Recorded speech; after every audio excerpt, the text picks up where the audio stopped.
like to start off by saying something.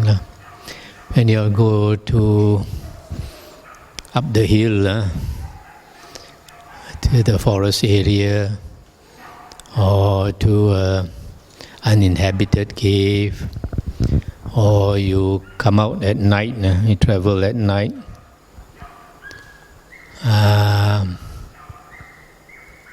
or you go to the old house or the old hotel.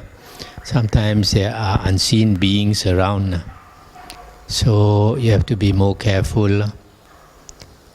Generally, when we go to an area where we think there might be unseen beings, we try to mentally talk to them. Give metta to them, and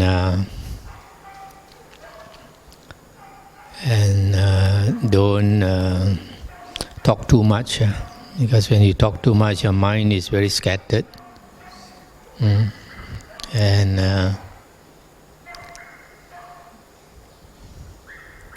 And also don't think of this, don't think of that. It's best if you can do some chanting, simple chanting like Namo Buddhaya. Keep on chanting Namo Buddhaya. That will steady your mind. And they cannot affect you so much. If your mind is strong, they cannot affect you. And your mind is weak, they can affect you. Last time we had one devotee in Penang. She prepares packed lunch for office workers. So around lunchtime, she will go on her motorcycle to deliver the rice. So she told me she had accident 3 times.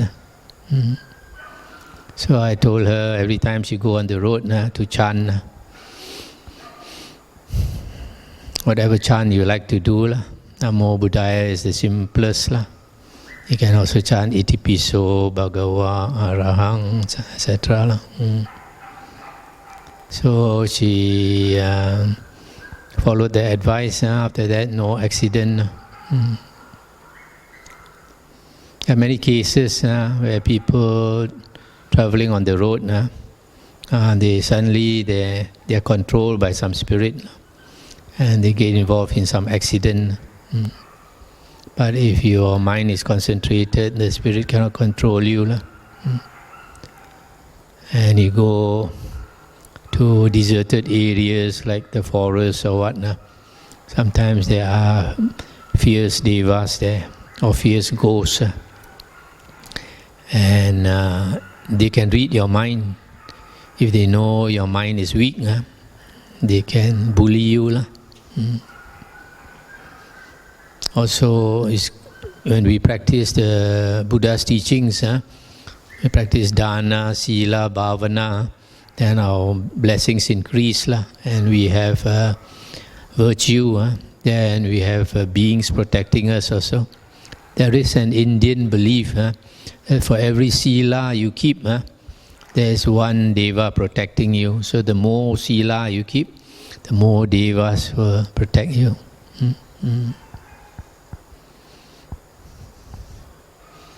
Just because we don't see them, a lot of people are ignorant. When we learn the Dhamma, we know that there are many unseen beings around.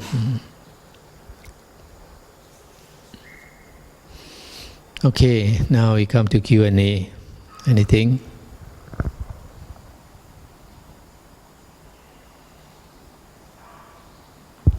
Bante, I want to ask if whether these unseen beings can enter a holy place like Vihara or even bother us when we are chanting or meditate. Whether a being can enter a holy place? Yes. If it's a holy place, generally there will be devas that will protect the place. Yeah. But sometimes some people's karma is no good, so they bring along the spirit with them. Spirit is inside them. Last time I went to one town in Kedah, Gurun actually. Then the president of the Buddhist Society, he drove me to see the place. Then we passed one town, had a funny name, Ruat, R-U-A-T. So I asked the man, why this name so funny? It's not an English name, it's not a Malay name, it's not a Chinese name. Then he told me, actually that place now is a Malay kampung, Malay village. So he told me originally the name is Wat, W-A-T, because maybe 100 years ago it was a Thai village.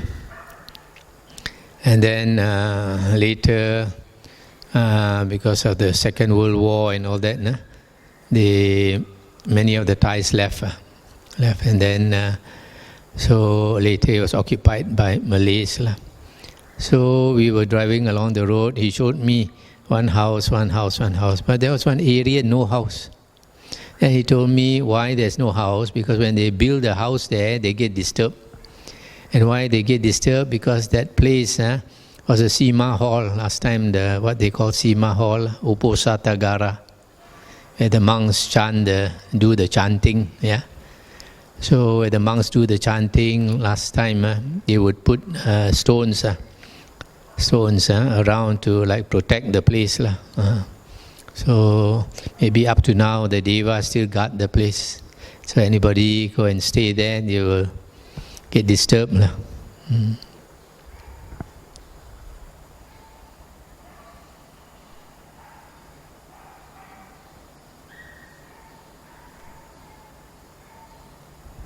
Any other question?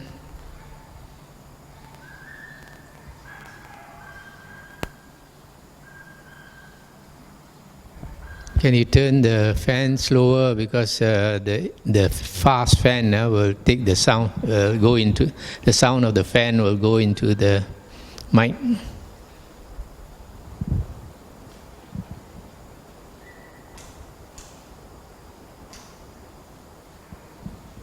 Namo Buddhaya Bante.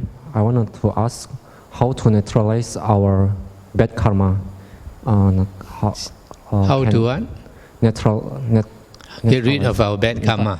消ว่าลังเงไพ่ Xiao Gyap เสียวว่าลังเงออกเกียบอันในคนละกี่โตขวัดกวนอัตเอานะคะจำค่อยอีตัวเสียวว่าลังเงไพ่เกียบบุนะคะว่าลังกูเจ้าปัดแม่ว่าลังเงแปะโบว่าลังแม่อีเช่าอัวต้องอัตเอากูเจ้าสิกูเจ้าเสียวปัดตัวนะคะถ้ากี่โตเก่าโลจะเรียกว่าขบวนมีสุกะหดเก่ากันว่าปัดกองซวยหวยเสียวปัดกองซวยหดเก่าในคนนั้นชัวเสียวเสียได้ไพ่เกียบคำเสียบันติ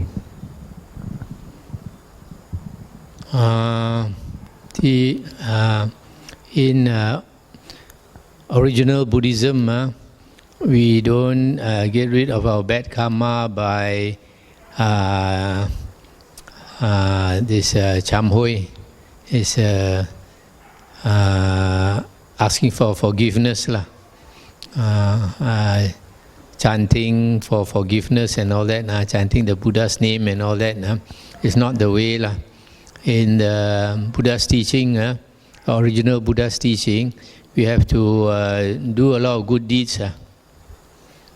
The Buddha gave a simile, umpama. The Buddha said, suppose you have salt. Last time, the Buddha's time, salt is not fine salt, it is one lump. So the Buddha said, you take a lump of salt, you put in a cup of hot water, you stir. Then the salt will melt. Then you drink the water, it's very salty. Yeah. Then the Buddha said, you take the same size of salt, you put in the river, and then you stir the river water, and then you drink the river water. It is not salty. Yeah. So the Buddha says the water represents the good karma. The salt represents the evil karma. So you need a lot of good karma to overcome the evil karma. So because when we do evil karma, then we regret hui. So the evil karma disturbs our mind because we regret, we have remorse. So, but when we do a good karma, then we are happy. We're happy, then we forgot about the bad karma. For example, maybe one day you're very angry with your mother, then you shout at your mother. Then after that you feel very sorry. How can I shout at my mother? Then after that, if you say sorry, it doesn't help very much. Instead, maybe you bring her out, bring her what she likes to eat, you buy her what she likes to wear, dress she likes, you buy her, you take her to visit her friends, so she's happy. So when she's happy, you are also happy. Then you forgot about the scolding her already. So we have to do a lot of good karma to make us happy. Then when we are happy, we don't think of the bad karma. Okay? So the good karma is dana, sila, bhavana. Dana is charity. Posi. And then sila is keeping the precepts so that we don't harm any being. And then bhavana is the hardest to do. You have to study the Buddha's words, you have to meditate, and then you have to change your character, see all your faults and change your faults, so that you become a better person. So dana, sila, bhavana are very important. Okay, and the last one I want to ask about the medicine of the Buddha's time. I have ever heard lim kaki jiu cui lah kak soya chang itu medicine. Can you explain to me about that? Drinking our pure water and mango, because I've ever heard from a monk that it is very good for health. Thank you, Bante. I didn't catch your question. You said, ask me to explain what? Linghun? No, I've ever heard that monks have ever said to me, "Masak, wang cacaki kan kaki lim kaki jiu cui kong tui wang sin ku jia ho la tui sin te ho." Oh, lim jiu itu si jia jia tau. Drinking urine. He's asking whether drinking urine is good for you. Actually, the Buddha asked the monks, because during the Buddha's time, they don't have all the good medicine that we have nowadays. So the Buddha taught the monks this Indian practice to keep the urine. Our urine actually is a medicinal thing. Our urine actually is an antiseptic. In India, if you cut yourself, you put urine as an antiseptic. A lot of people think that urine is dirty. Urine is not really dirty, because if urine is dirty, you'll be dead. Why? Because your urine comes from your blood. Your blood will go into the kidney, and it is clean. So the excess sugar will come out in the urine, the excess salt will come out, the excess vitamins will come out, all the excess things you don't need will come out. That's why urine has a lot of, it is potent, it is quite strong. If you put it in the plants will be very healthy. So if your urine is dirty or your urine is impure, then you'll be a dead person, because it's in your blood.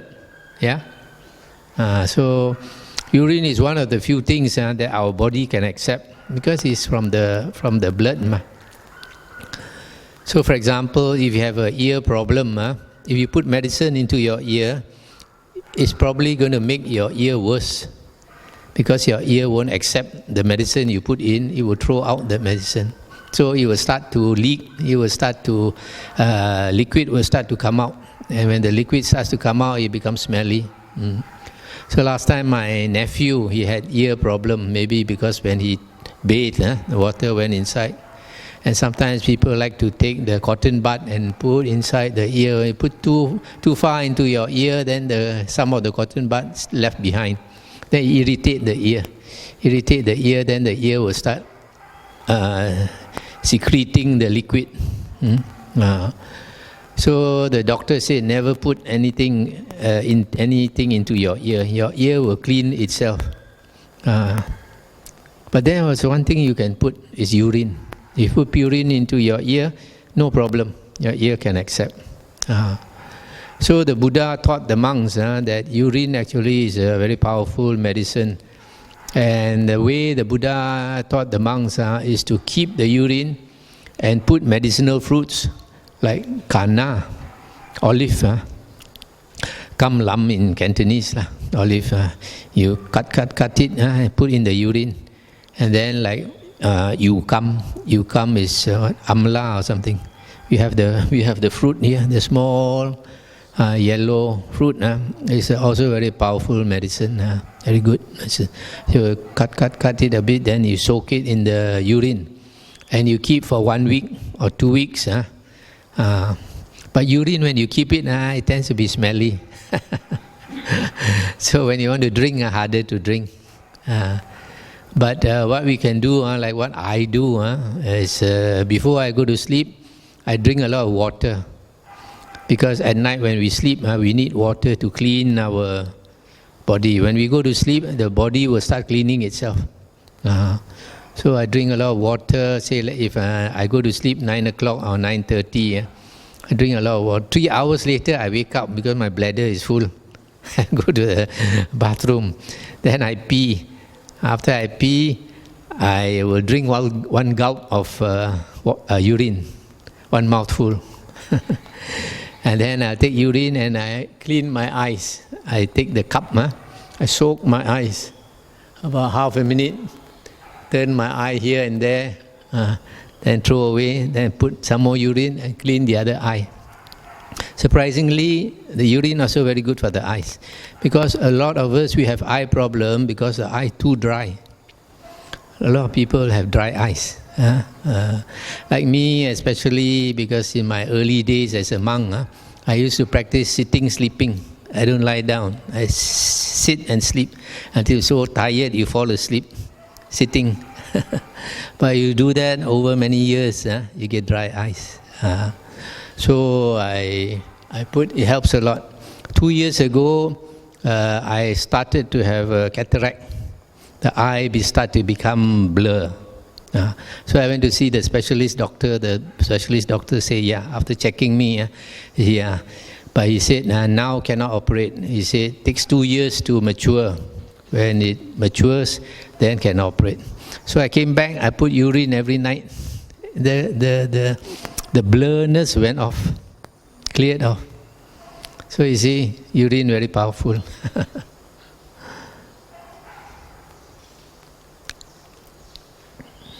There is also a belief, and I think it's true.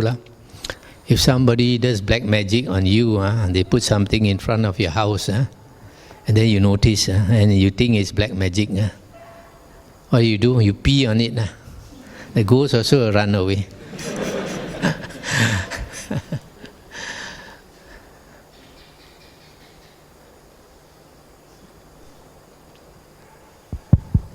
So the Buddha's time, they keep the urine for 1 or 2 weeks.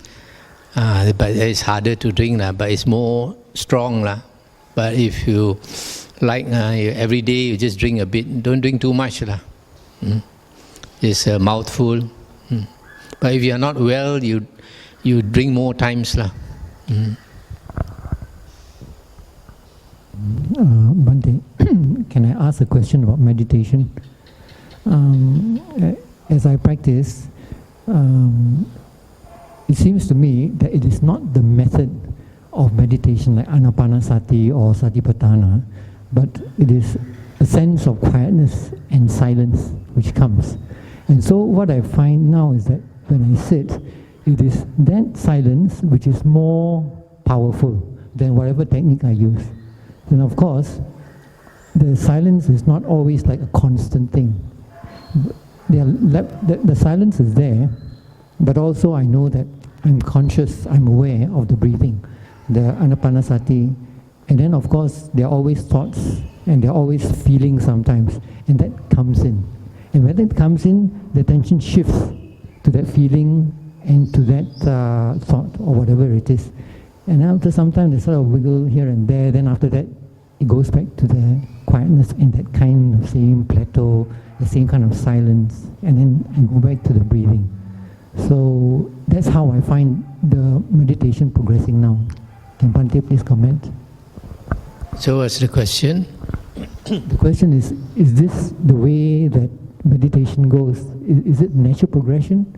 Do we have to force ourselves to always go on the anapanasati, even though we feel that this silence is coming on? This silence is the beginning of concentration. Okay, so the problem is it's easy to come out of it because it is not your natural everyday state. Yeah, so that is why when we meditate, we need an object to hold our attention. So if we meditate on an object, say like on our breath, we're mindful of our breath, and then if we are able to fix our attention on the breath, then it will bring you to a deeper state of concentration and quite fast. Anapanasati is mindfulness of the breath is a difficult meditation. It's a difficult meditation, partly because the object is quite fine. But once you get into it, it goes into a deeper state of concentration very fast. Unlike, for example, you do chanting. It's easier because it's a more rough, coarse object. But you can do chanting for a long time. It doesn't go deep into concentration. Yeah, but personally, I find that chanting doesn't work very well. Because chanting is still making use of the mind. The mind just rattles on, chant, chant, chant. It doesn't sort of slows down and settles. So just now you said the state of silence. If it gets deeper, then your piti and sukha will arise, the delight and the bliss. So for a lot of people, you come to that state and you are unable to enter. This is a problem more with people who are busy, who have responsibilities, who have worries and all that, like lay people.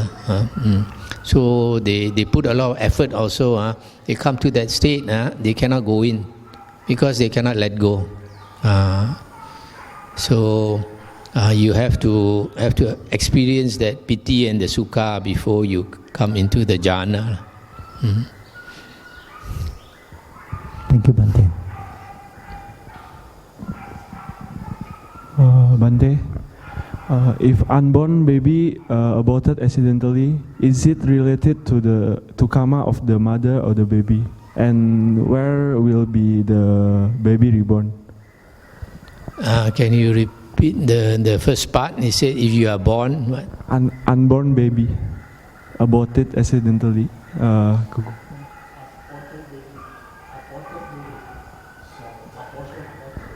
Aborted baby. Accidentally aborted. Oh, accidentally born. Aborted. Accidentally aborted. But I don't think there can be an accidental abortion. Unless it's a dead miscarriage. fetus.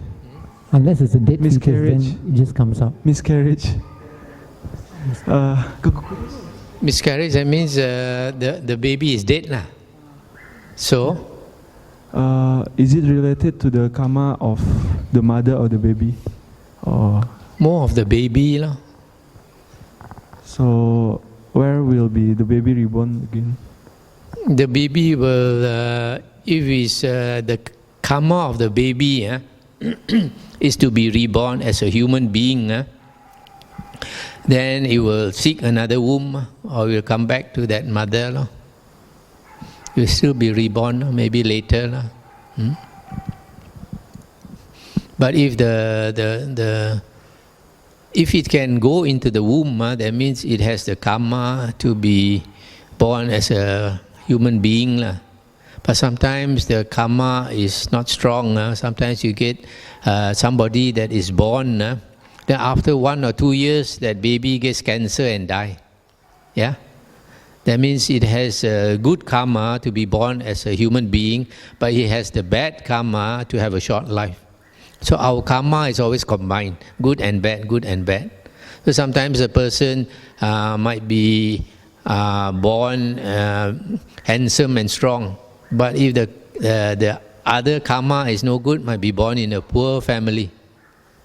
Or sometimes a person, because previously he did a lot of dana, born into a rich family, but because others' karma not supporting, maybe born not so intelligent.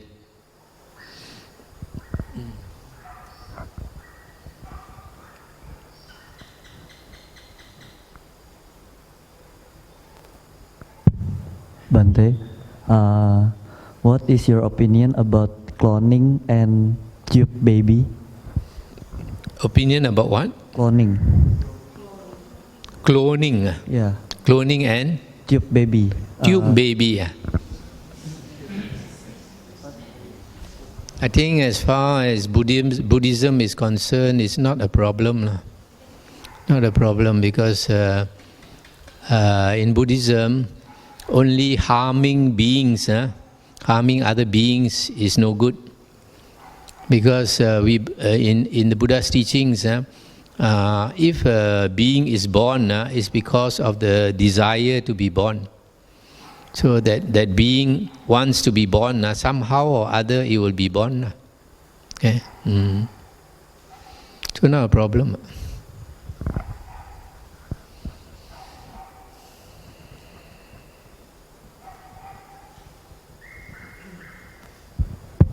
People said that to have a chance to meet Buddhism is a great luck.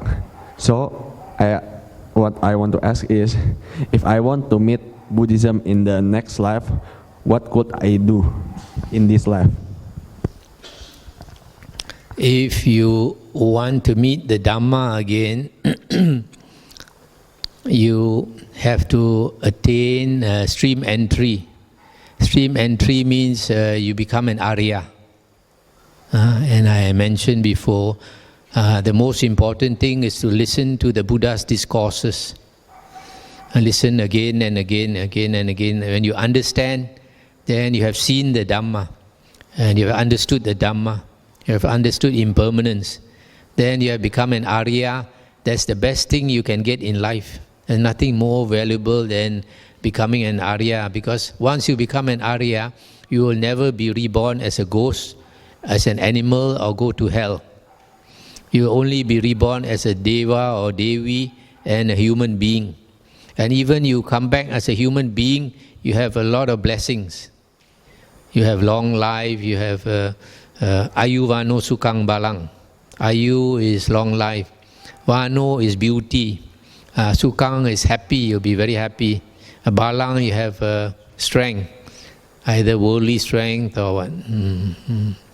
So that's the most important thing, to really study the original Buddha's teachings. But one thing you have to be very careful, because now our Buddhism is very mixed. So you have to go back to the original Buddha's teachings, the 5 Nikayas. If you look at my book, we have some Bahasa books there you can take. There's one called Pembebasan. That one is will tell you what to study, what is the original Buddha's teachings. So becoming an Arya is the best way to meet Buddhism in the next life. And my following up question is, what could I possibly have done in previous life to make me meet Buddhism right now? Firstly, the Buddha, in the Buddha's discourses, the Buddha said, when a person has gone through samsara long enough, you have suffered long enough, then you become spiritually mature. Okay, when you become spiritually mature, then you want to seek answers. You want to know who made me, why am I born here? I didn't ask to be born here, maybe, or I don't remember. And then, so you want to know a lot of questions. So you start searching. If you are an intelligent person, then you start investigating different religions. When you investigate many religions, and then when you come to Buddhism, you will find that Buddhism is very deep, very profound, unlike some other religions. Some other religions are very simple. And then when you start learning the Dhamma, then when you understand some of the Dhamma, you have faith. Yeah, you have faith in the Dhamma, and you continue to study and practice. Then only you will become an Arya. So if you have not been in samsara long enough, you don't have the spiritual maturity, you won't look for the Dhamma. You want to enjoy life, you want to go karaoke, you want to go casino, you want to go touring here, touring there, going to America, go to Europe, everything. You're not interested in the Dhamma. But if you have your time is ripe, then you will look. In the Bible it says, search and you will find. Knock and the door will be open unto you. Yeah. So you have to search. You have to knock. Knock on every door until you come to the right door.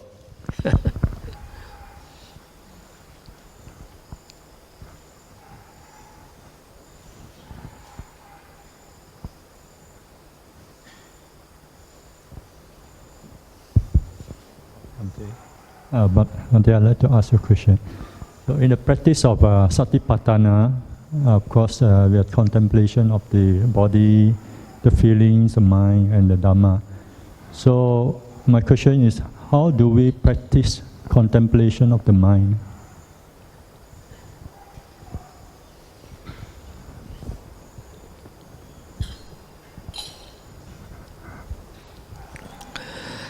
This contemplation of the mind and contemplation of feelings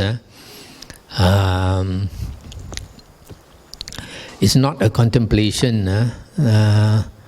that, in my opinion, that will generally bring you to one-pointedness of mind. It is what you practice in everyday life.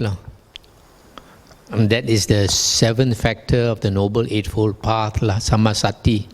Sammasati, you can call it vipassana, contemplation. And that means, and this Sammasati is something you practice not when you are sitting in meditation, but in your everyday life. That means in your everyday life, when you are working, when you are driving, etc., you can contemplate any of the four things, okay, and you can change your object also from one to the other, okay. So as far as the mind and the feelings are concerned, you notice them if they are strong. You're not supposed to keep looking at it all the time, because it's not possible, it's not practical to keep looking into your mind and your feelings all the time. But if your feelings are strong, for example, strong anger arises, and then you must notice. And similarly with thoughts in the mind, when you notice your mind or you contemplate your mind, it means you notice your thoughts. And everyday thoughts you don't pay attention. But if your thoughts, say like greed arises, and then you think greedy thoughts, then you ask and you notice it. But to be able to notice it, you also need a bit of concentration. When your mind has some concentration, then you will notice. If you don't have some concentration, the mind is very scattered, and you will never be able to notice, because it's always going out to the six senses. That's why we practice samatha, to train our mind to focus. That is very important, because even when you listen to the Dhamma talk, you have to be able to focus, to understand. So, if in everyday life unwholesome thoughts arise, you must notice. And after you notice, you must ask yourself, why? So when you ask yourself why, then you know maybe my greed is very strong. I have to control my greed. Or my lust is very strong. I have to control my lust because I'm always thinking of sensual thoughts. Or my anger is very strong. Or my ego is very strong. So only when we notice our weaknesses, then we can change. If we don't notice our weaknesses, how can we change? Yeah. So for most people, they never look inside, so they never see their faults. And sometimes when you want to help that person, you mention his fault, he get very angry, because he never see his own fault. Yeah. So because he doesn't see his fault, he imagines he has no fault. Mm-hmm. So sometimes it's easier for somebody else to see your fault than for you to see your fault. For a lot of people. So we practice mindfulness of the mind and these feelings.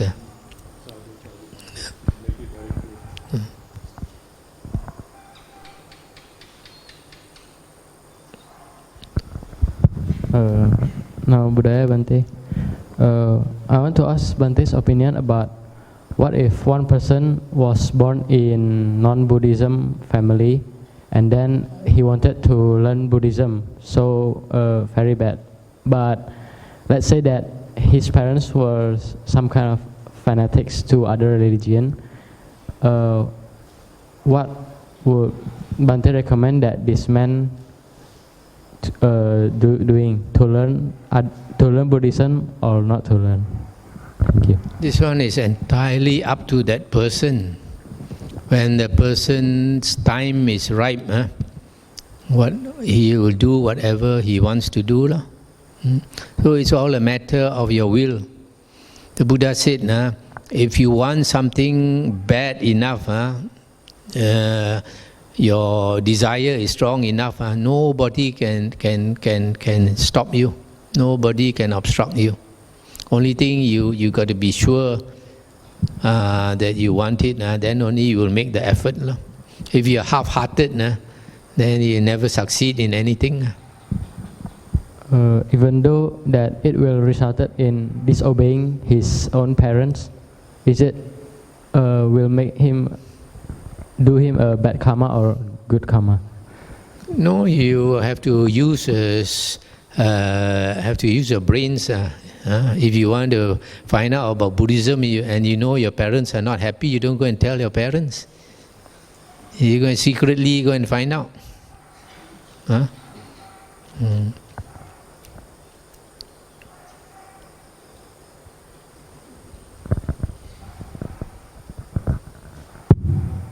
Bante, what is the best way to introduce Dhamma to other people? Best way to what? To introduce Dhamma. Or introduce Dhamma. It depends on whether that person is interested. If that person is interested, only you introduce. If the person is not interested, no point. The person won't want to know. Yeah. So if the person is interested, then you either give him some simple book on Buddhism that is easy to understand and which is quite accurate, or some CD to listen. My book in Bahasa is called Pesanan Buddha, Message of the Buddha. And that one is basically talking about the Four Noble Truths. So it's easy to understand.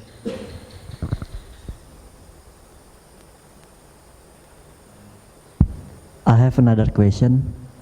What do you think if we married with a girl with another religion? It depends lah, because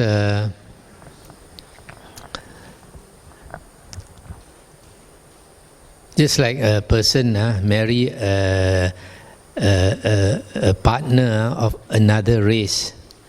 Sometimes in the beginning, it depends on the couple. Sometimes in the beginning it works very well, then later it doesn't work. Or some people it works very well. So it's all depends. We have some devotees. There's one lady I know married to a Christian, and then in the beginning she goes to church and he goes to the Vihara. So both also go. And after some time, the man start to learn Buddhism and now become a Buddhist.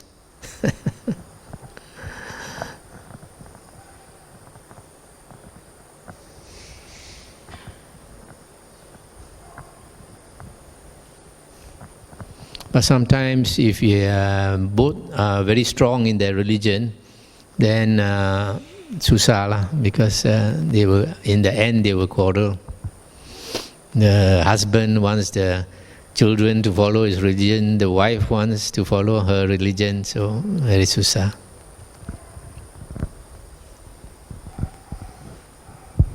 Do Buddhist fathers who already know Dharma have responsibilities to teach their children Dhamma? Yes, the Buddha said,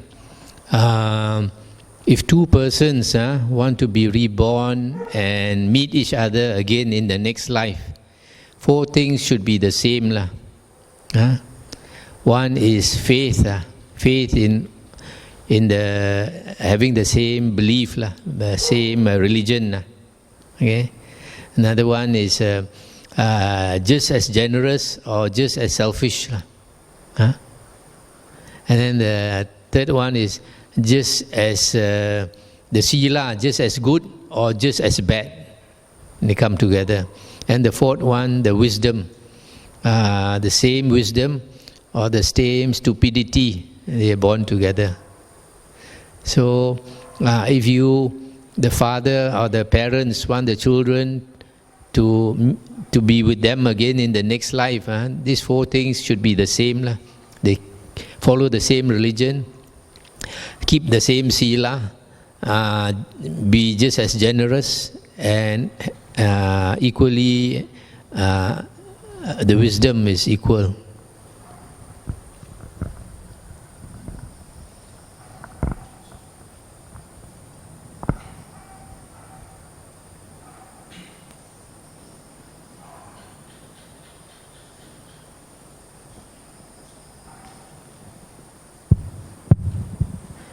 Namo Buddhaya Bante. I want to ask about how's the Buddha's view about homosexual and bisexual, because nowadays homosexual and bisexual become a new trend. Thank you. Homosexual, lesbianism, gay, transgender.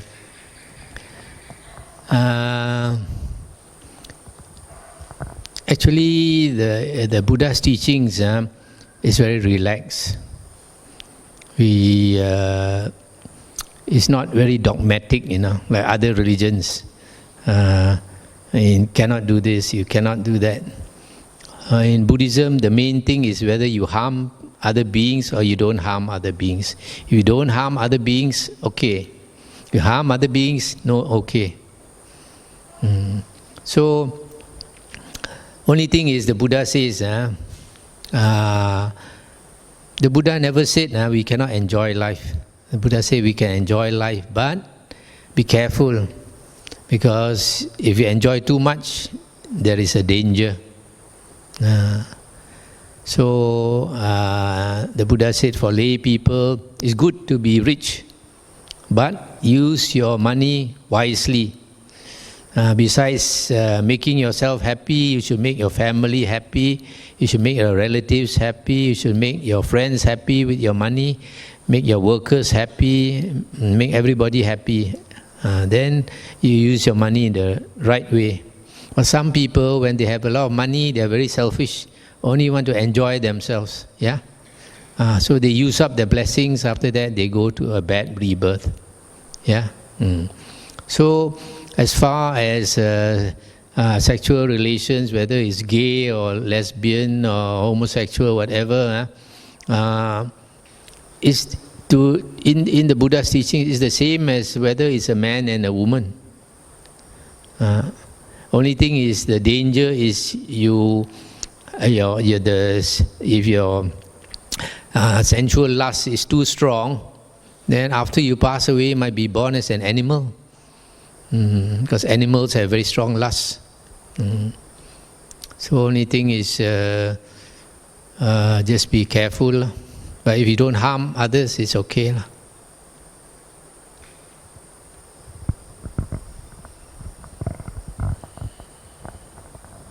Actually, because Buddhism is so relaxed, that's why we lose a lot of followers, because we don't hold them very tight. But it's Ajahn Buddha Dasa said, because the Mahayanis, they like to call Theravada the Hinayana, the small vehicle, and the Mahayanis, they say they are the big vehicle. So Ajahn Buddha Dasa said, we are the small vehicle because our vehicle only want to carry all the intelligent people. The big vehicle want to carry the Bodo as well, everybody they want to carry.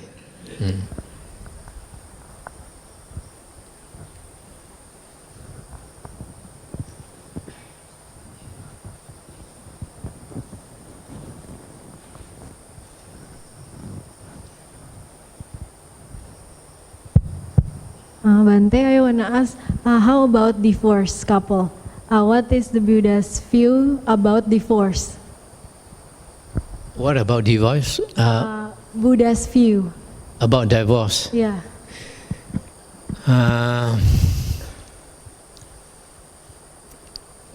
Actually, the Buddha never talked about divorce. But my personal view is, if people fall in love and they get married, fine. And then one day they fall out of love and they get on each other's nerves. I think it's better to divorce than getting angry with each other the rest of your life. Because I have seen some couples, after they get married, they are very much in love. First few years, very, very happy. Then later it turns sour. After it turns sour, they still hold on to each other, sometimes for the sake of the children. Yeah. But the surprising thing is, I've seen some couples, after when they are old, in their 60s, then they separate. At that time, the children have grown up, and then sometimes they cannot stand each other for so many years. Now they think they have done their duty. Now they divorce. So I think to divorce so late, I think it's not so good. If you're not happy, divorce early, then both sides are also happy.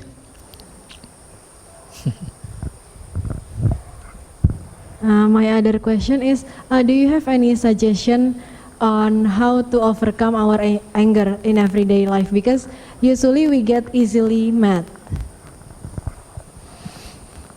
Before I come to that, this divorce, if two persons, the husband and the wife, they divorce amicably, in a friendly way, that is good.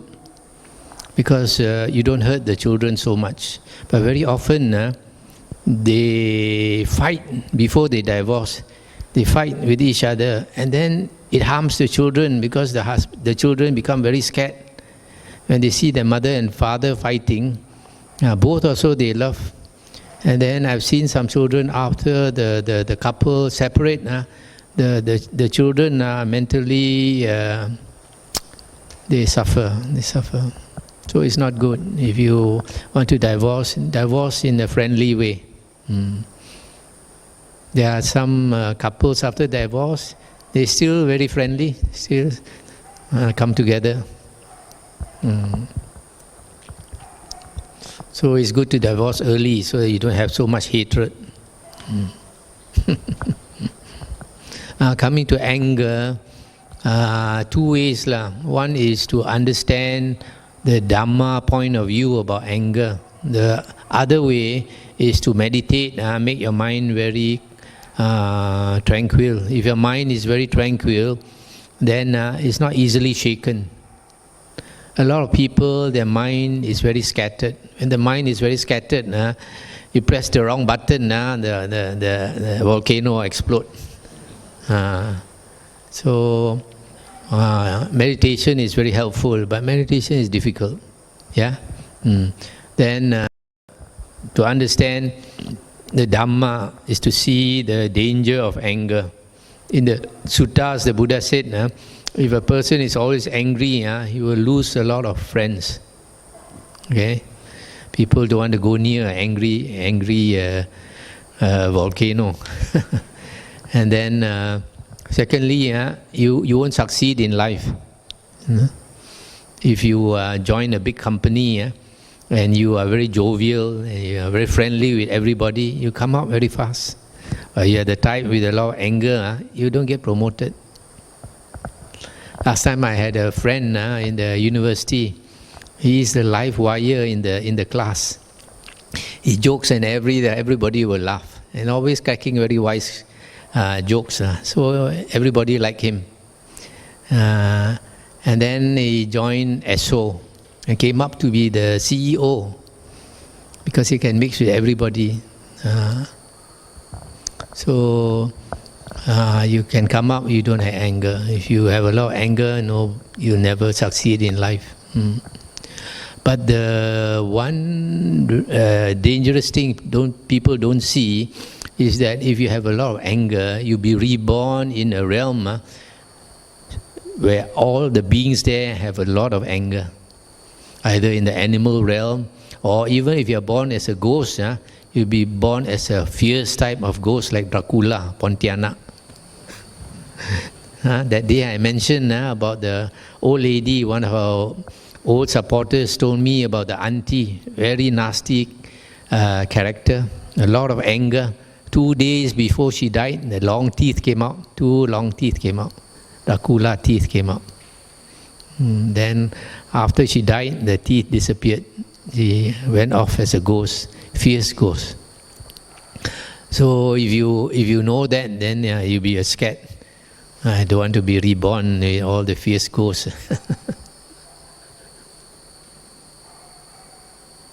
The other thing bad about anger is a poison in our mind. People who have a lot of anger, sometimes they have migraine, always headache. Because it's a poison, poisons our body. Then you have more sickness than other people. You have more anger. And also you're not happy. Anger doesn't make you happy. But if you're always jovial, always joking, always laughing and smiling, then you have mukha manis. If you have a lot of anger, you have an ugly face because your face always very fierce. Born ugly also. People who are born beautiful have a very pleasant character. One of our devotees, everybody call her honey. No, sugar. Call her sugar because her character very sweet. Everybody like her.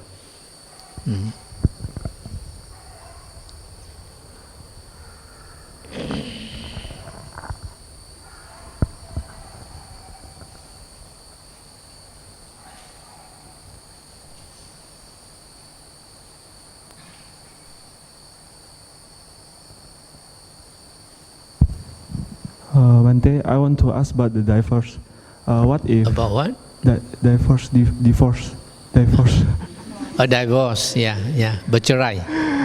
What if just wife or husband want to divorce and the other side doesn't want? Oh.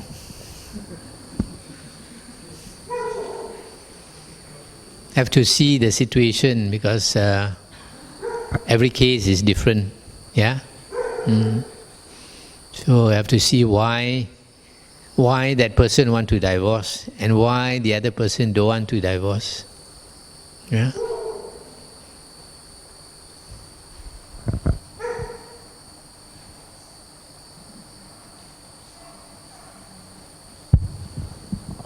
I want to ask, can Buddhists go to other place of worship, such as going to church and paying respect to Jesus, or going to Hindu temples to pray? Because in my family there is too many religions. Sometimes I go to church and Taoist temple, I'm praying to them. Is it a bad karma or just natural? Thank you, Bhante.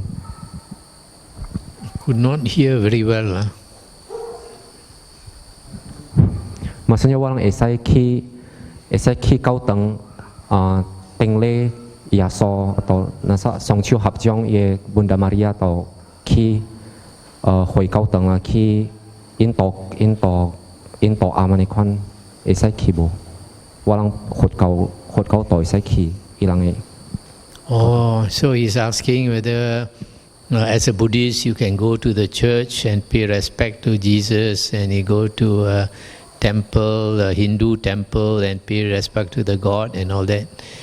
You can, because it is not bad karma. But when you already understand the Dhamma, then you find it's not necessary, wasting your time. One man told me, last time he was a Taoist. He always go to the Kelinting, the Taoist temple. And then he see any statue, quickly bow down and pray. Now, after he learned the Dhamma, he said he doesn't pay respect anymore. And also no more afraid. Last time very afraid. When he see a statue with long hair or long tongue, also very scared. And they say after he understood the Dhamma, no more scared. So in the same way, when a person doesn't understand enough of the Dhamma, he thinks all the religion is the same. A lot of people like that. After you study the Dhamma, then you find, it's not the same. And then some people, when they are new in Buddhism, they think, Mahayana and Theravada all the same. Again, it's not all the same. A lot of difference.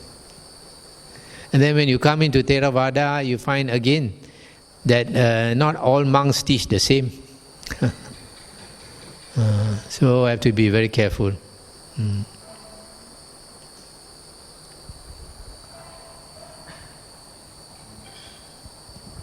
And the last one I want to ask, can we give money to the monks who are doing alms around Pindapata? Pindapata what? Bisa hai ang pau ki lai bin bo. Hai lui ki lai bin. Hai lui Hai ang pau ki ye bat lai bin. A monk is not allowed to possess money. Not allowed to possess money. So when a monk goes for alms round, he is only supposed to collect food. So that's why when we go on alms round, sometimes people want to give money, we don't accept. Because if we start accepting, everybody, instead of giving food, they just give you money. And it doesn't give Buddhism a good name. Brings down the name of Buddhism.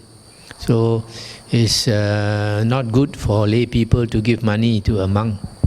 You can give money to the monastery, to the Vihara, because the monk cannot have his own bank account, cannot have money. Buddha said if a monk can have money, then he can use the money to enjoy what he likes.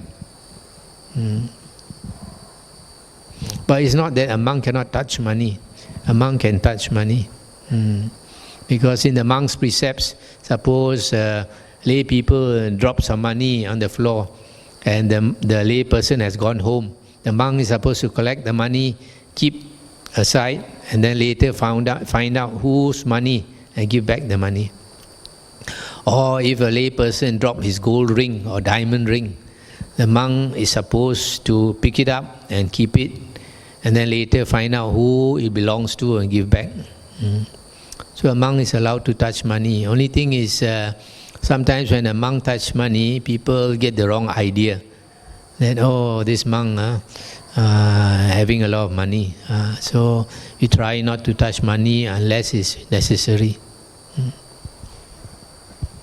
Oh yeah, Bhante. But in Indonesia, there are old Theravada monks. I give him money and he's just accept it. And there are so many people give him money, and he's just accept it.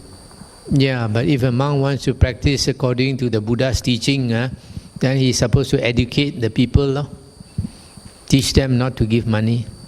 Because like when we started here, the people are used to Mahayana monks. Because this area, most of the Buddhists are Mahayana.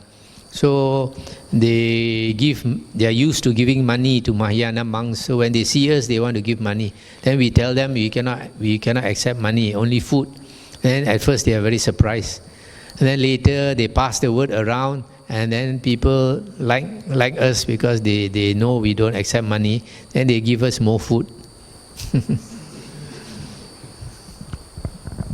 Thank you, Bhante.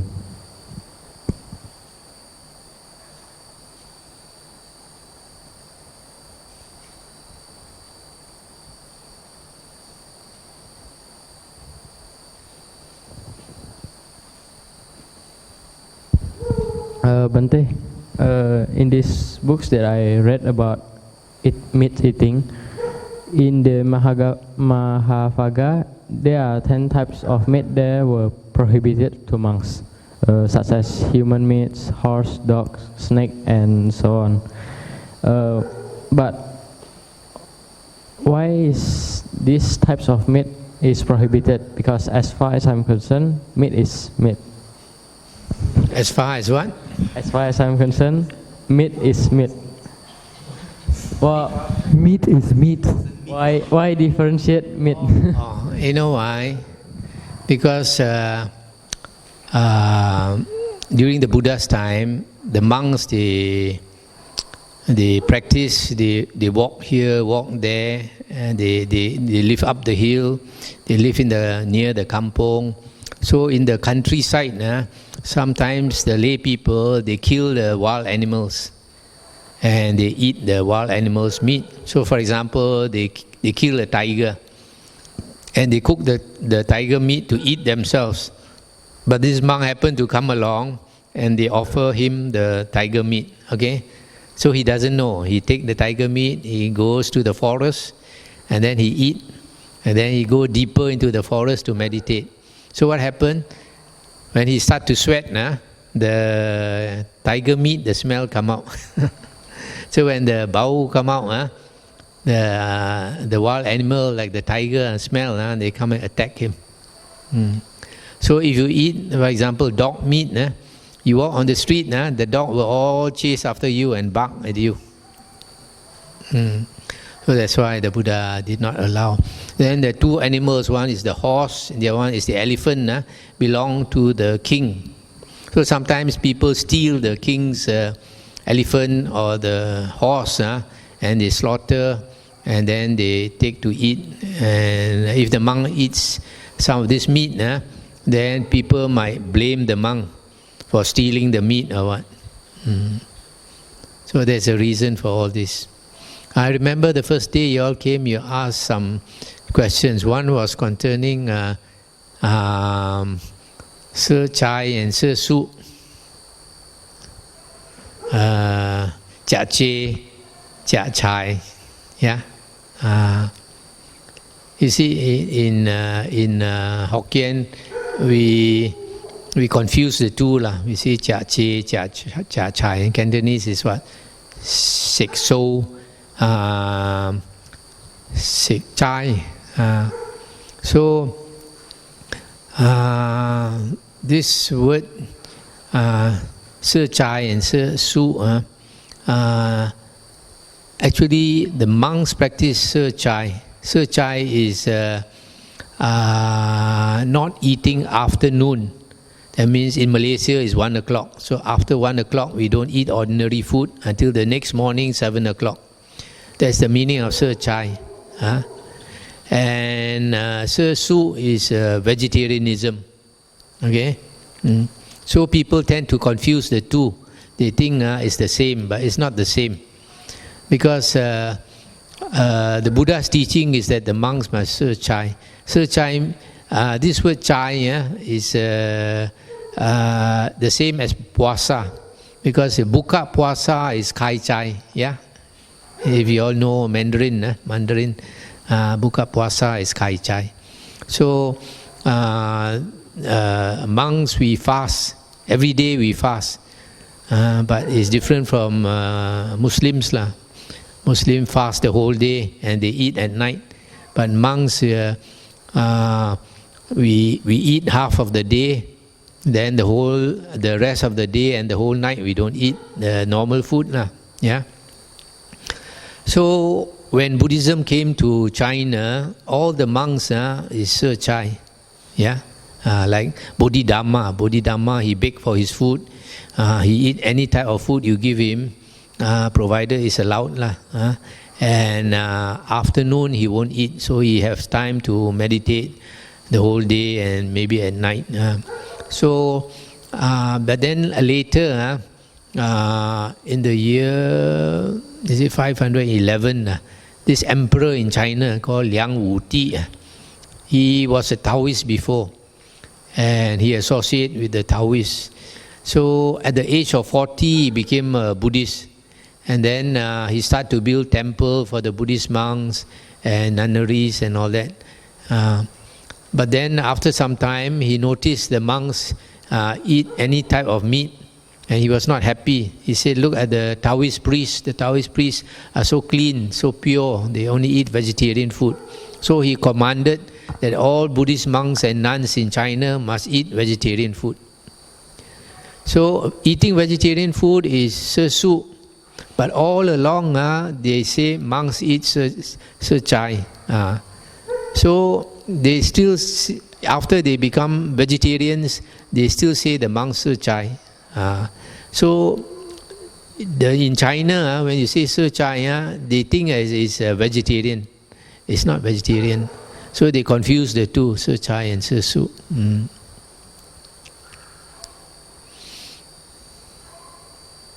So actually, like we Theravada monks, we ser chai, but we don't ser su. But the Mahayana monks, Chinese Mahayana monks, they ser su. They are vegetarians.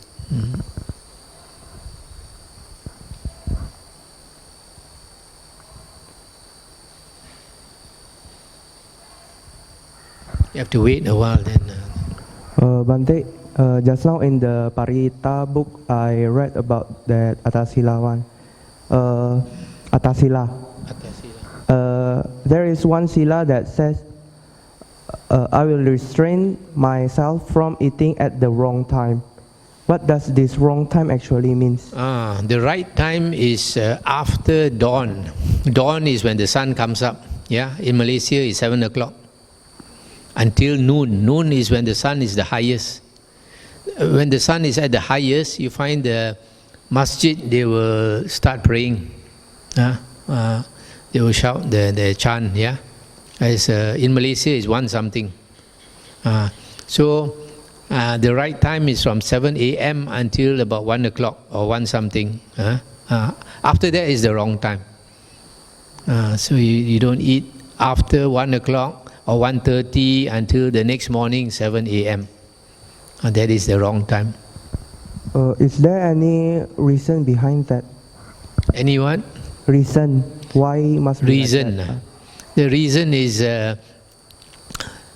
firstly, if we eat too much, then our stomach is very full. All the blood go to the stomach, it will be very sleepy. Eat too much is not good for meditation.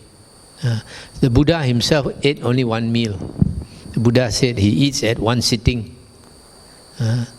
So at first he wanted the monks to eat at 1 sitting, but some monks they say they cannot stand. Then the Buddha allowed 2 meals. Actually the Buddha did not say he allowed 2 meals. What the Buddha said was, if you go to beg for your food, you come back, you eat. After you eat, the leftover you can keep before noon. You can eat again.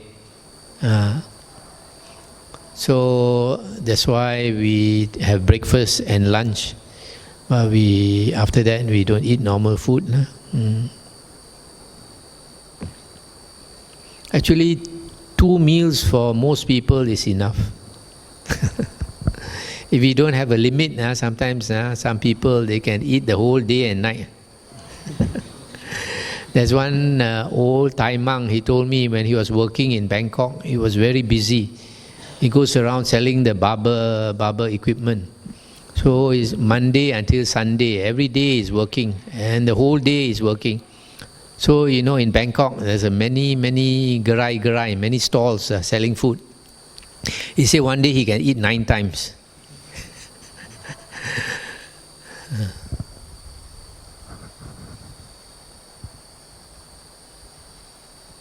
So he ate so many times, he had a lot of problems, a lot of sickness.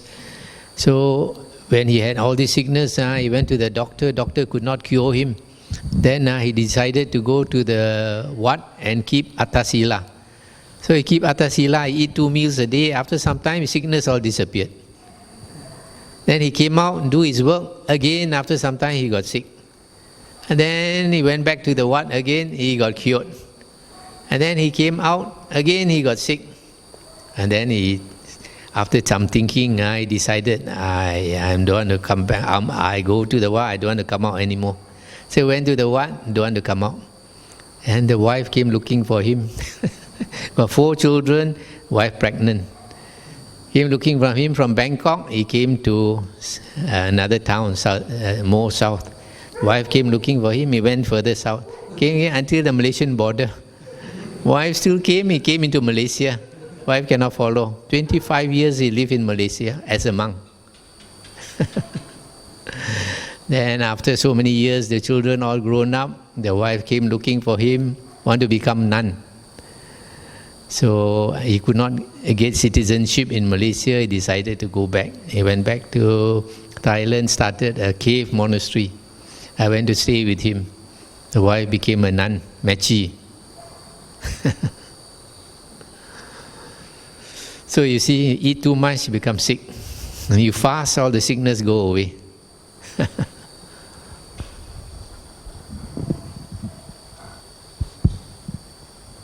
Bante, is it possible for us to take 8 precepts by ourselves? Can. Actually, as far as the sila is concerned, you're not necessary to chant. If you want to chant, okay. You don't want to chant, also okay. Because if you keep the precepts, you get the merit. The chanting is not important. Suppose as a Buddhist, you keep Panchasila, and a Christian keep Panchasila. The merit is the same. Because you are both doing the same thing. Yeah? So, if you stay at home and you keep Panchasila or Attasila, you will get the blessings, the merit. So it is just a need for the will. The will, is it? For the will. Okay. Thank you. The will to practice.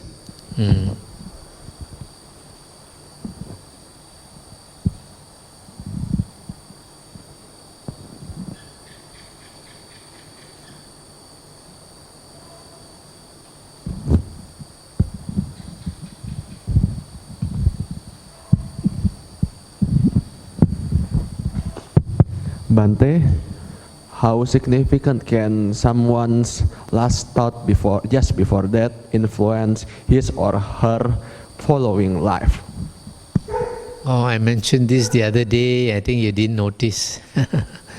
I said that it doesn't really help because if the last thoughts, you might have good thoughts before you die, and then after that, the doctor says you have passed away because your breath stopped and your pulse stopped. Yeah, so the doctor said you have died, but actually you have not died. It takes a few more hours before your body cools down. When your body, the corpse becomes cold, then you have really died. Okay, so during the few hours before you actually die, your thoughts are still going. When your thoughts are going, the kind of thoughts you have will decide where you go for rebirth. And the kind of thoughts that you have at that time depends on your karma. So you have a lot of good karma, you'll be thinking of good thoughts. A lot of bad karma, you're thinking of bad thoughts. Well, actually, I'm asking this because I have heard that when we like focus on, for example, if my last thought that I want to rebirth as a boy, there's strong possibility that I will live my next life, whatever I will be as a boy. No, because as I mentioned just now, you can think now I want to become a boy. But after you pass away, then you've forgotten that thought. And then you'll be thinking of something else. And what you'll be thinking, it depends on your karma. And that is the one that will decide where you go for rebirth.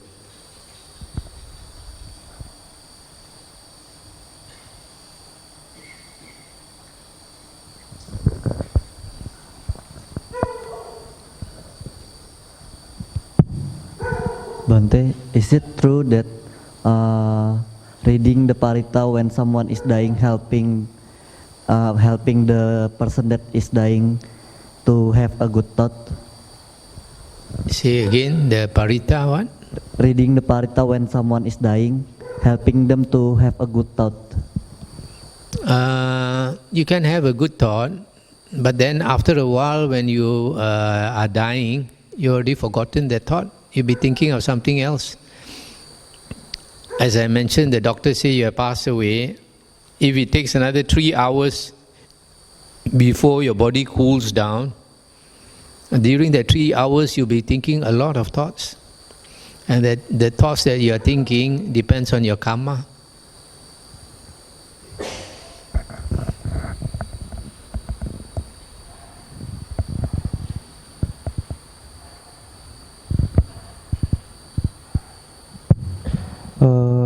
Bante, I ever heard about a case where the doctor has prescribed a person that he or she is already died.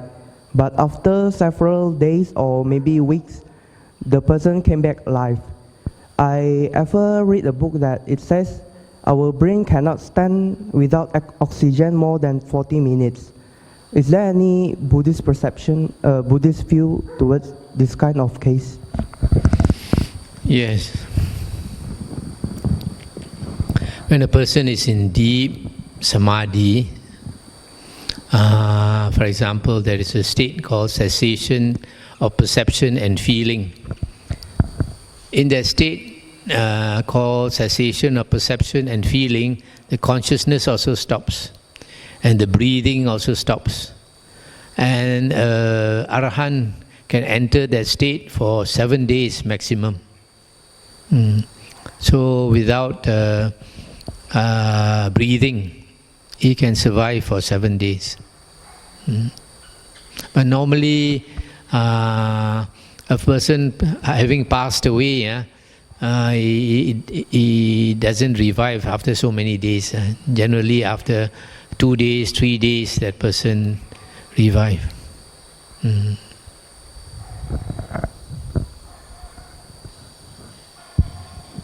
Is it possible that this case happened to those who are not Arahants?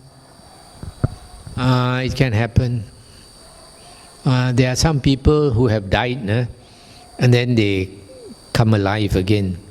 And usually this happens for between 10 minutes and 20 minutes, that person has died. And what happened is, there is a book written by one, I think Dr. Moody.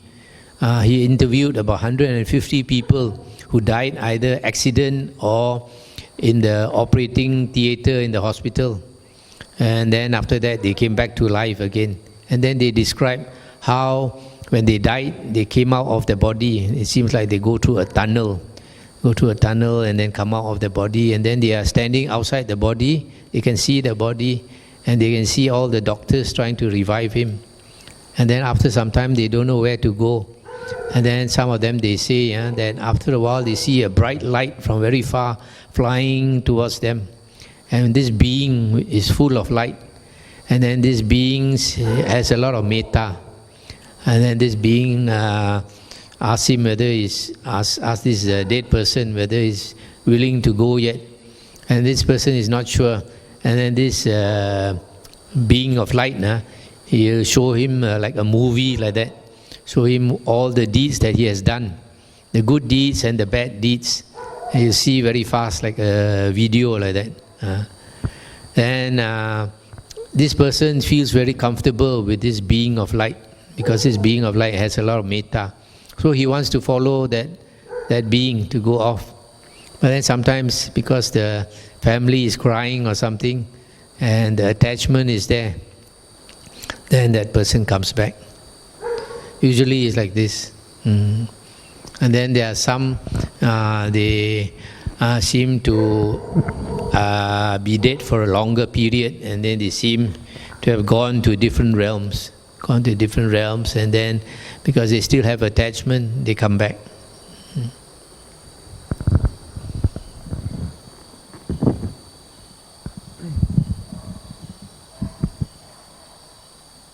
Bande, can an arahant be in this state of samadhi for 7 days, or can it be even longer than 7 days? For this cessation of perception and feeling, the maximum is 7 days. Maybe other lower states of samadhi can be longer. Or lower states of samadhi can be longer? Possibly.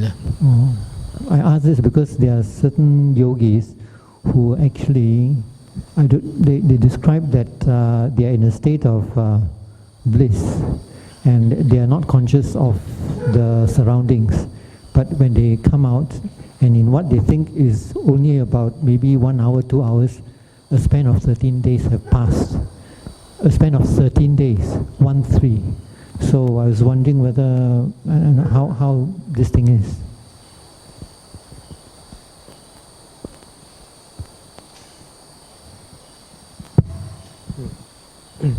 Bante, if a non-Buddhist person asks me, who is your God, then what I should tell to him?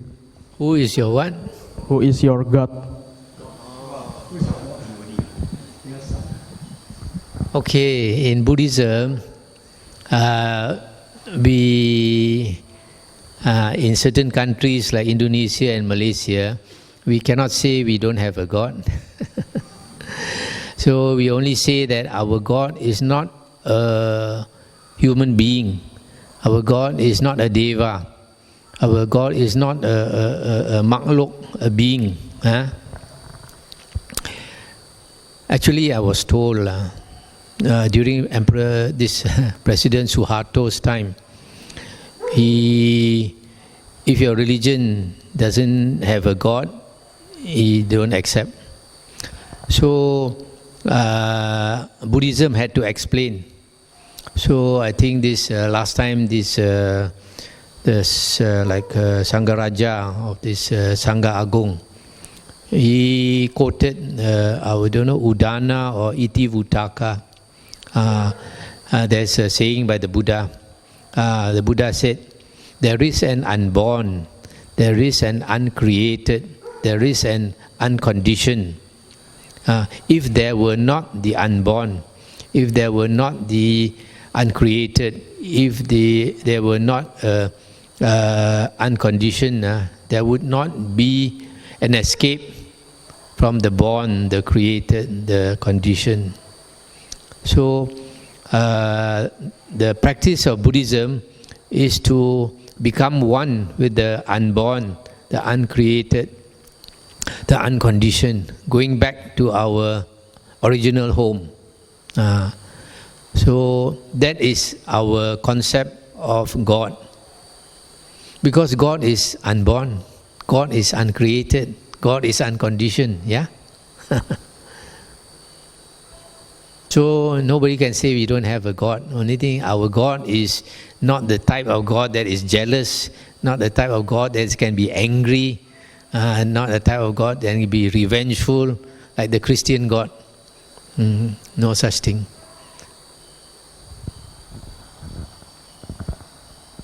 So actually our concept of God, like this unborn, uncreated, unconditioned, the Buddha said is profound, very profound. Actually, I think in Islam, they say that actually God cannot be described. Yeah? It's same as in Taoism, original Taoism. Original Taoism consists of a book called the Tao Te Ching, written by Lao Tzu. And in that book, Lao Tzu says,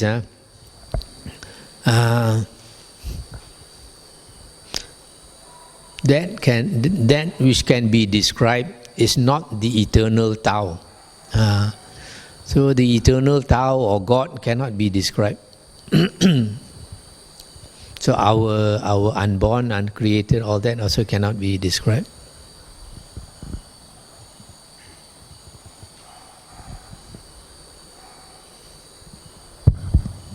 Bante, I want to ask if someone's, is it a good thought that when someone's dying, his mind is with, I give up with my life?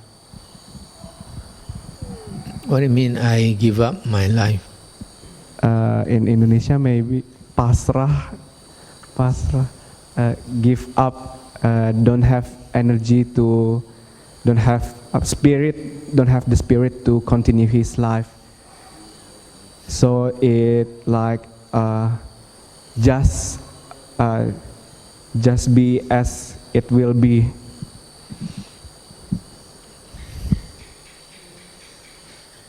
Actually, when a person is dying, normally a normal person will not want to die, because the greatest desire of all beings is the will to live.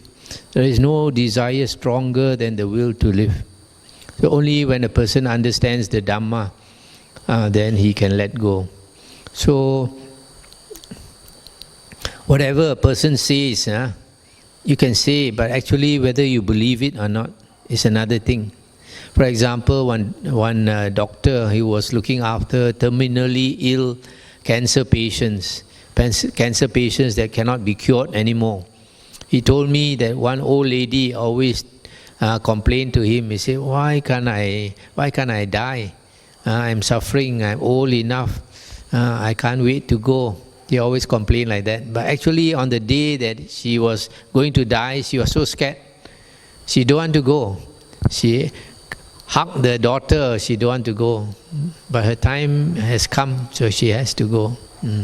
So you can say one thing, but inside you is whether you believe it or not. What you say doesn't matter, it's really inside you, what you believe. Yeah?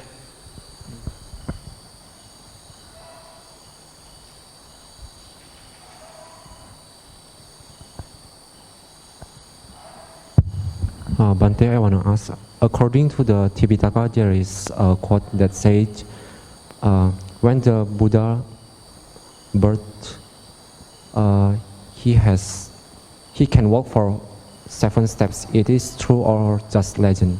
He can what? Walk?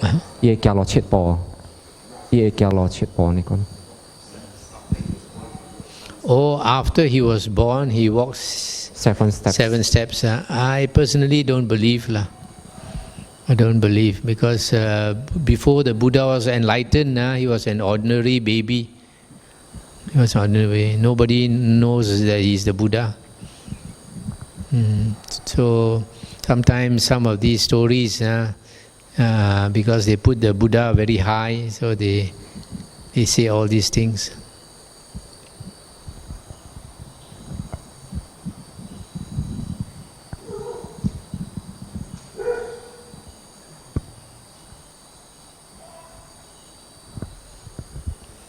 When people worship somebody, they like to believe all these things, just like they say that Jesus was born from the Holy Mary, who was a virgin. If she's a virgin, how can she give birth to the Jesus?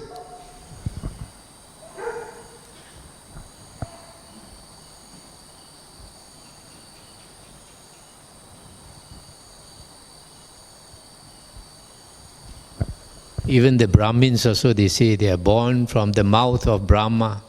But Jesus told them, how can you say you are born from the mouth of Brahma? Everybody knows you are born from your mother's womb. Bante, I want to ask, you said that many people usually don't want to die. But how about people who commit suicide? That's why just now I say you can say one thing, but inside you actually, the people who commit suicide, they want to end their suffering. That's why they want to die. But actually, they still hold on to life. I know a person, his karma is no good, so he tried to commit suicide a few times, he did not succeed. One day he decided to jump into the mining pond, like we have some mining pond here. So he jumped into the pond. When he started to drink water, he got panicked. He swam to the shore. Then after that, he did not commit suicide anymore because he realized actually he don't want to die. A few years ago, I saw in the newspaper one young man in Singapore. He jumped from a very high building, commit suicide. After he jumped, he shouted, "I don't want to die." Too late, too late.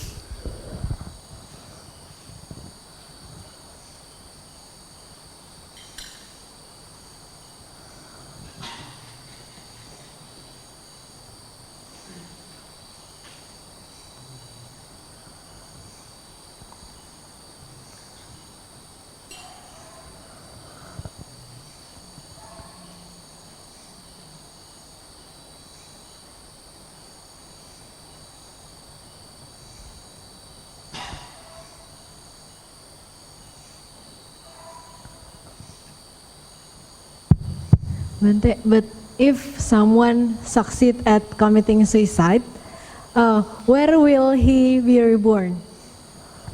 If a person commits suicide, it means that person's mind is very disturbed.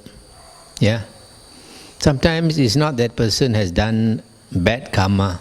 Sometimes, sometimes we have here in Malaysia, some women always quarrel with the husband. Then she cannot stand because the husband is a drunkard. Drink, come back, beat her, beat the children. So she go and, when the train is coming, she go and jump in front of the train and the body is smashed. It's a very silly way to go, very painful way to go. So because the mind is very disturbed, when she dies, she will go to a place where the mind is very disturbed, like a ghost. The ghost is crying at night. Mind is very disturbed. That's why you see places like where people commit suicide. The ghost is around there. If you go there at night, you might see the ghost. Or the ghost will kacau you.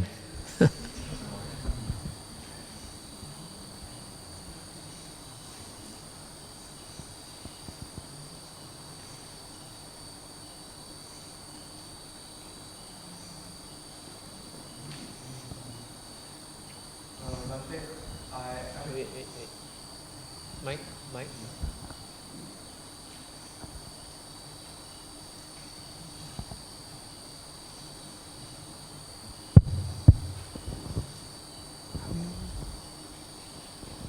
Bante, I ever heard that ghosts are really like to hear Dhamma.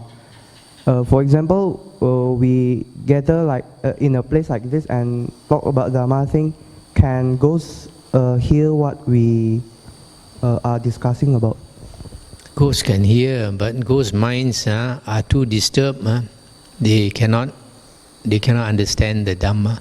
The mind is very disturbed. So in the sutta, the Buddha said, the cemetery, the kubo, is an unclean place. The Buddha said in the cemetery, the ghosts, they are crying. The mind is very disturbed. So it's like a madman. If you bring a madman here and you teach the Dhamma, will the madman be able to understand? Cannot. The mind is disturbed. But Devas will want to listen. Devas and Devis will come to listen. Last time when I was in Medan, there was one man. He brought the driver. The driver used to be, I don't know, Catholic, I think. And the driver can see spirit.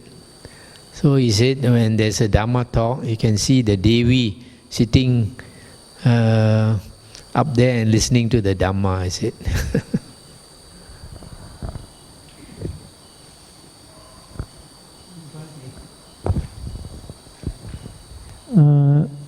I thought Buddha's recommended the charnel ground as one of the places for the monks to meditate. So if what's the difference between a charnel ground and a cemetery? Aren't the spirits all there? Yeah, charnel ground and the cemetery is the same because this is where they put the corpse. But the Buddha did not actually recommend monks to meditate in a charnel ground. The monks go to the charnel ground to contemplate the corpse. They don't go there to sit down in meditation, just to see the corpse, see how it is rotting. And monks normally will go to a cave or up the hill or below a tree to meditate. A quiet place, an aranya. Bante, is there any recommended object for meditations for student rather than anapanasati? Another recommended object of meditation for what? Students. Students. Like us, I mean, learners. Yeah. Oh, actually, the first meditation the Buddha taught was the 32 parts of the body, where you chant.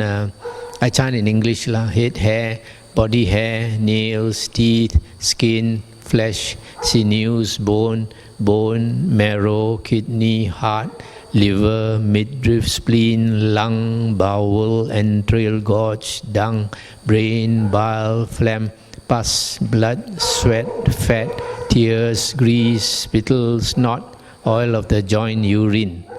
So you can chant two ways. One is you chant very fast. That is a concentration exercise to keep your mind concentrated.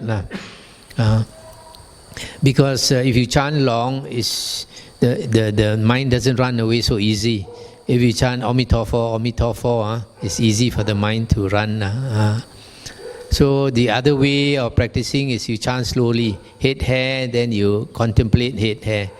Then body hair, you contemplate body hair one by one. But certain parts, when it comes to like lung, you haven't seen a lung before, how to contemplate?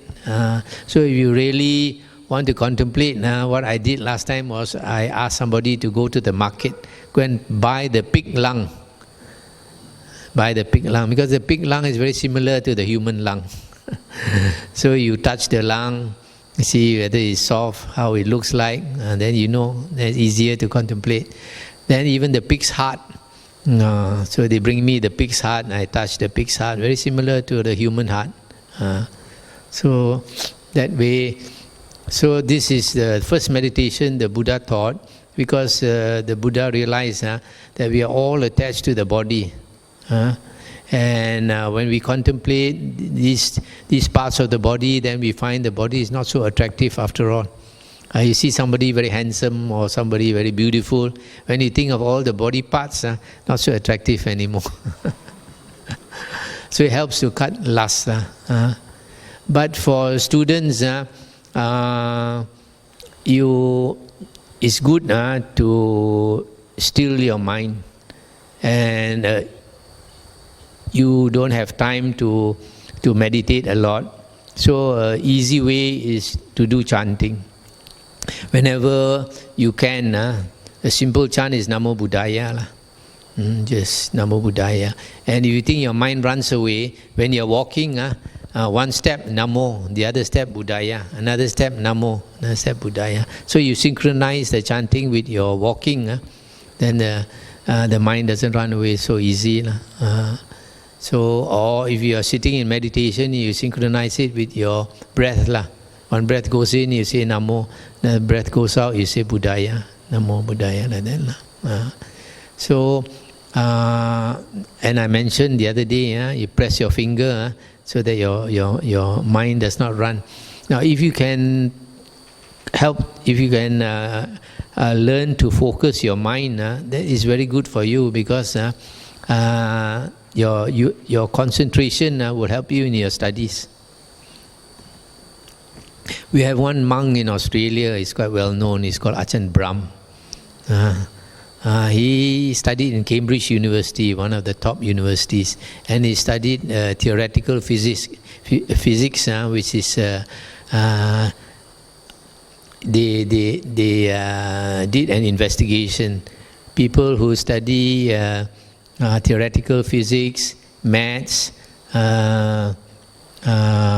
electrical or electronic engineering, they are the smartest people in the world. So he said that when he went for the exam, all the students all last minute trying to study and remember. But he, 1 hour before the exam, he put down his books, went to meditate. So he meditate, calm his mind, because you want to go to the exam room, must not be too excited. Just like you want to go for a sports competition, you're too excited, you cannot perform well.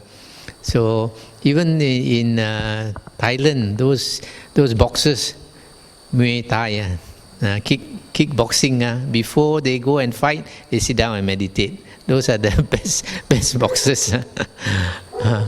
So Ajahn Brahm said he meditate 1 hour. Then time for the exam, he walk into the hall very calm, and then can remember.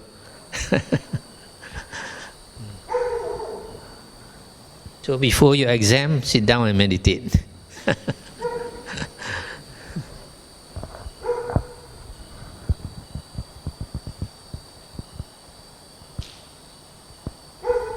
But the best thing is like every morning you get up a bit early.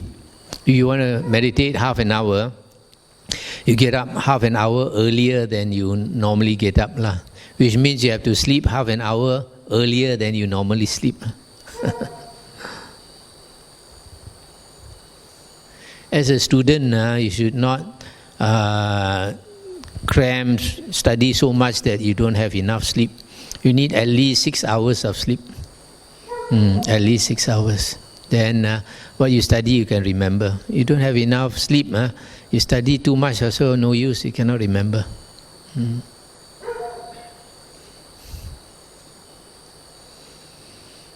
If you find 6 hours not enough, then 7 hours. You have to judge yourself. If your body is stronger, then you need less sleep. If your body is weaker, you need a bit more sleep.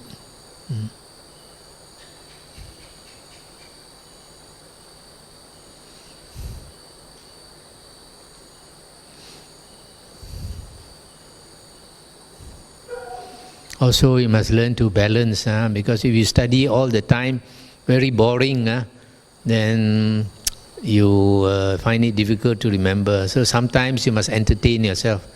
Go and do something you like to do, and then you come back to study, then you have the heart to study.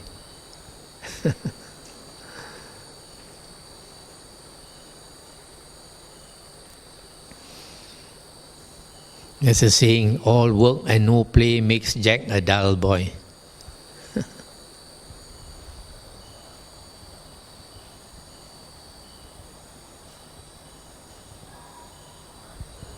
Okay, maybe we have enough. I hope you're satisfied that all the things you wanted to know about the Dhamma you have learned enough. Tomorrow, what time you are leaving? 1 o'clock. Or not after breakfast? After lunch? Good. Yeah. Originally it's supposed to be after breakfast, yeah? Originally. Good.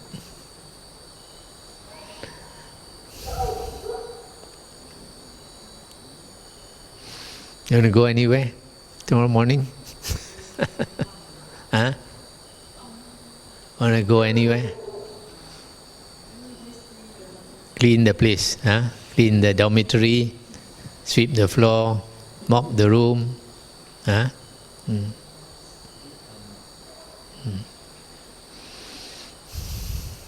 Hope you all enjoy your stay here. Next time, holiday, can come again.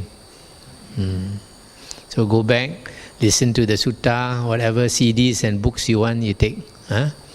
And then remember, try to meditate every morning a little bit. If you don't practice, when it comes to exam time, you want to meditate, tak boleh lah. Come, we invite the Devas and Devis to rejoice with us. Ita vata cha amhehi.